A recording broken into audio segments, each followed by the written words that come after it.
Hi guys, good afternoon. Kusina Binita ulit ito, guys. Okay, magluluto tayo ngayon. Laga ko na ito at saka na-boiled ko na. So ito, nagisa ko na ito sa sibuyas, bawang, sa konting luya. Itong sinigang ko na ito, itong gusto ng anak ko na paluto niya ngayon. So mayroon tayong sinigang na buto-buto ng pork, guys. So ito malapit na, mga 10 minutes pa matatapos na ito. Kaya ngayon malambot na yan. Ang gagawin ko ngayon, lalagay ko na ito ngayon. Naghugas na ako ng kamay, ha. Lalagay natin ito ngayon. Ito meron pa akong konting sipon, guys. Itong kamatis, lalagay na lang natin para may aroma din. Masarap ng konti. Lagyan natin ng fresh na tomato. Okay. Also, lalagay ko na itong natin, what do you call that now? Sayuti. Okay. Puhulog ko na itong sayuti natin, nagulay niya, kasi malambot na yung karni. Ayan. At saka, lalagay ko na rin itong talong, lahat-lahat na. Talong at saka bell pepper, hot pepper, na green pepper. Lalagay ko na yan para tatalab yung mga aroma nitong sabaw sa ating gulay. Yummy, yummy, guys. Okay.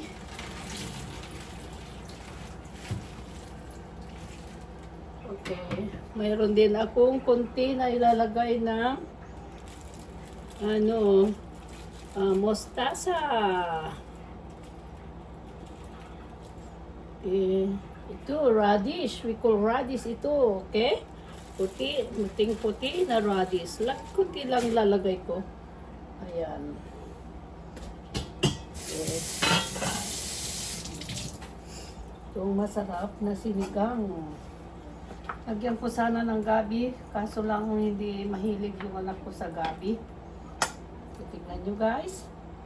Pakuloyin natin ng maybe 10 more minutes habang naluluto itong gulay at saka itong karne ng konti. Malambot na itong karne. So, ayos na ito, guys. So, yung sinabi ko, ingredients na natin dito. Inisa ko muna ito sa maraming bawang. Saka sibuyas. Paminta, lalagyan ko ngayon ng paminta. Wala pa pala akong paminta na nilagay dito. So, I will put the paminta. Lagyan natin ng black pepper. Ayan. Black pepper lang ang timpla nito. At saka yung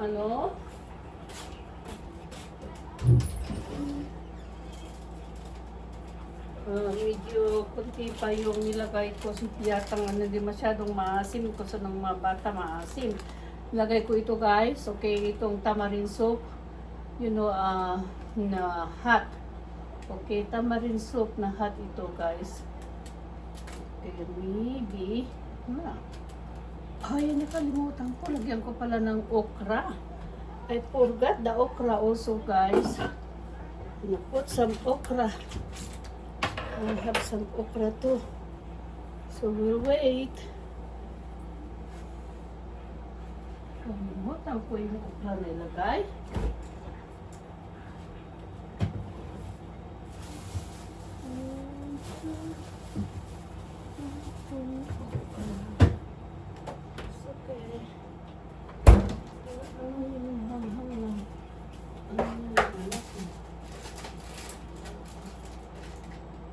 Alright. Kinukumpir ko itong tamarind. Bakit kakoy hindi hot? Ito palang hot. May diferensya, okay? Mix 2 liter ito sa tubig. Ito mamasita din. Kaso lang hot spicy ito. Kaya ito ang gagamitin ko. Lagyan ko ng konti kasi alam mo ngayon may mga sipon. Kaya ito ngayon dagdagan natin ng konti na hot sauce na powder. Ayan.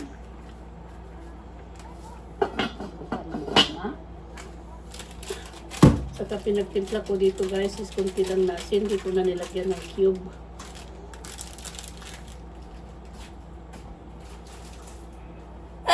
Excuse me. Ay, ay, ay. Ayaw kong lalapit dahil I have cold still. Still I have colds, guys.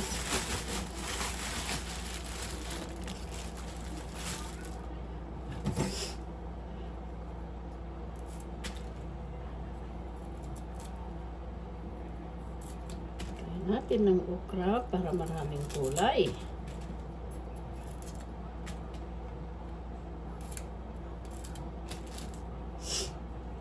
Sa malamig na naman dito. Hindi na naalis ang sipon.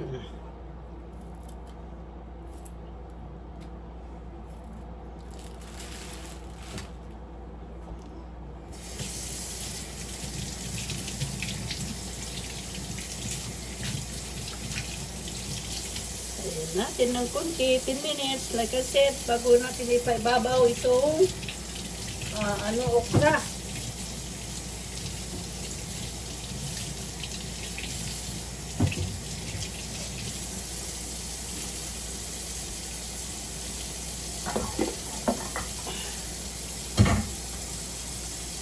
Kunti-kunting timbot lang, pagunti-kunting timbot lang, matatapos ng niluto natin. Timbot-timbot lang kunti guys. Siguro dyan sa Pilipinas, anong oras nyo na ba dyan? Dito lang sa isna ng hapon. Wow! This is delicious. Yummy! Kasi ang anak ko dito. Look at that guys. Wow. It's yummy. Come on, Ringo. I miss your cooking, Ringo. Auntie's cooking sinigang again na baboy. Buto-buto. Look at that.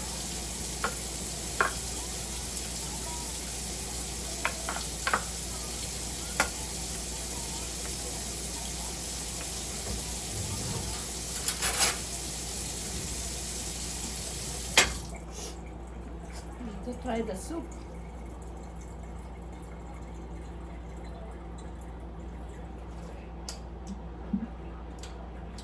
Asin.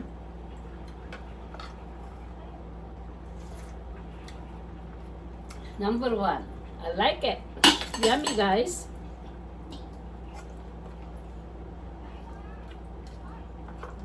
Subo na natin ng konti. Tapos na ito niluluto ko. Yeah, yun ang sabi nila, magtiyaga na magluto dahil ngayon medyo mahal na lahat ang bibilhin natin dito rin sa Amerika. Hindi kagaya dyan, maraming magbigay ng pagkain. Kung may naghapunan, pwede kang makikain. But about here, no. You have to do it to yourself. You have to cook your own. Okay? Wala kang katulong dito.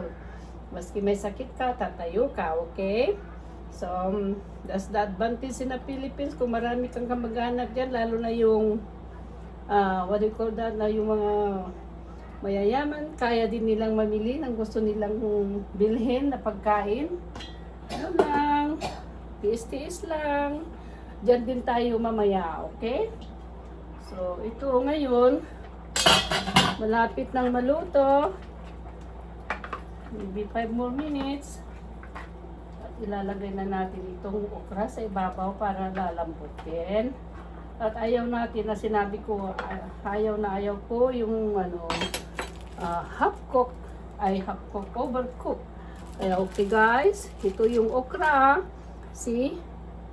Ibabaw natin. Garnish natin dyan sa ibabaw. Pakuluin natin ng konti. And then we're done. Okay?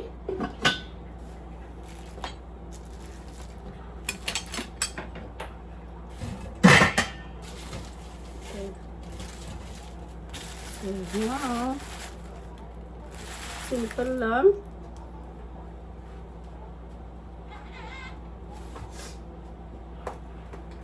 Efficient. Wala pala tayong kanin, so I have to cook rice.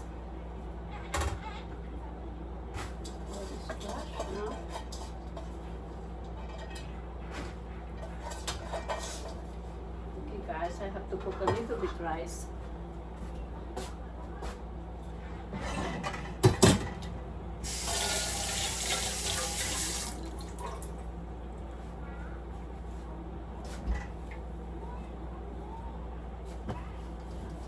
Yan na ito. Alayo. Natin.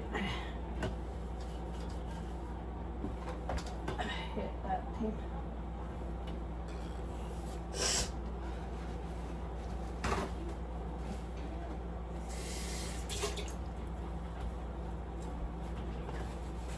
Buksan natin. Buksan natin. Ang hirap sa pagluluto. Yung ko yung maduming kitchen.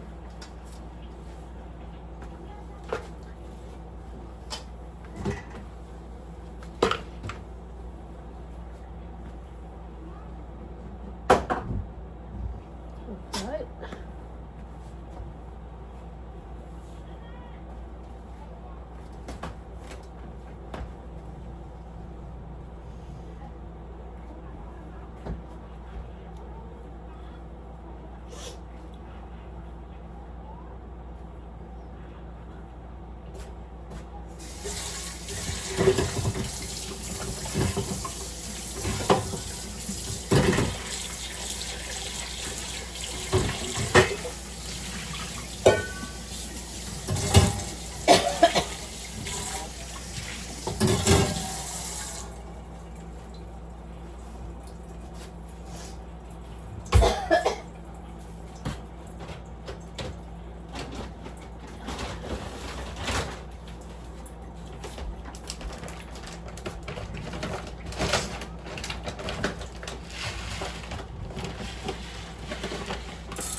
Rice.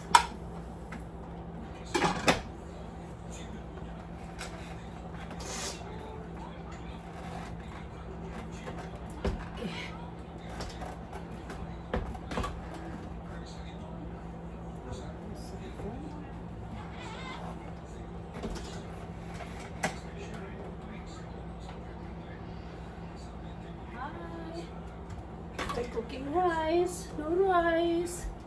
We'll see now, it's already boiling, guys. I think this is done. Wow. That yummy, guys. Look at that. That's yum yum. Hi, Grandma. Hi, Grandpa. Hi. Yummy, yummy. Grandson, if you have chance, you need to remove that things there, you know, that one that I removed from your room, and bring it down, okay? I clean your room.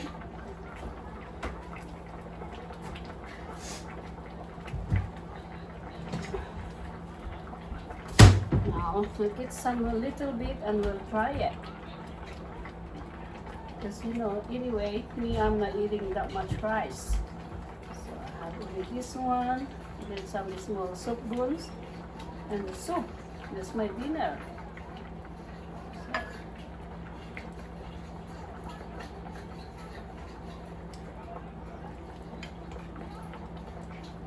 Some one of the vegetables. Wow, yummy.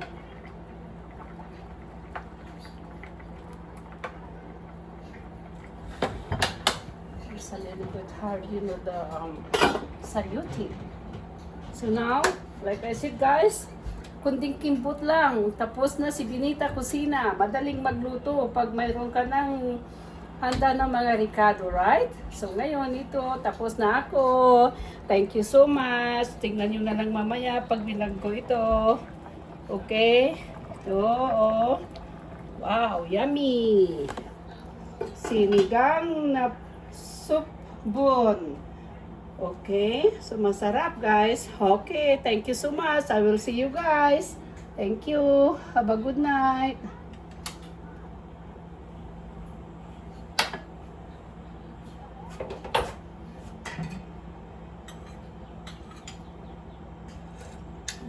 Sarap ng sabaw. Sarap ng asim.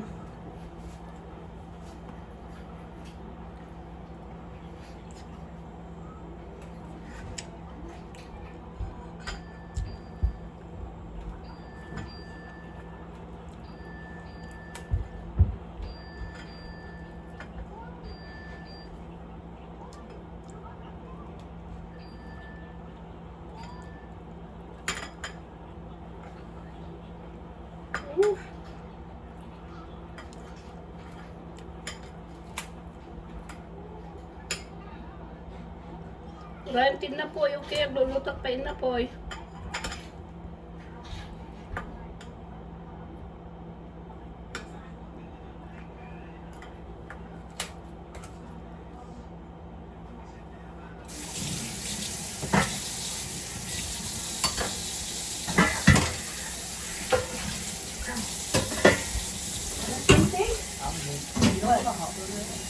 Well, inside the bag, everything in your closet. Everything there. You have to put it back, you know. Go sometime, you know, buy some, you know, those good basket, and you can put it there, honey.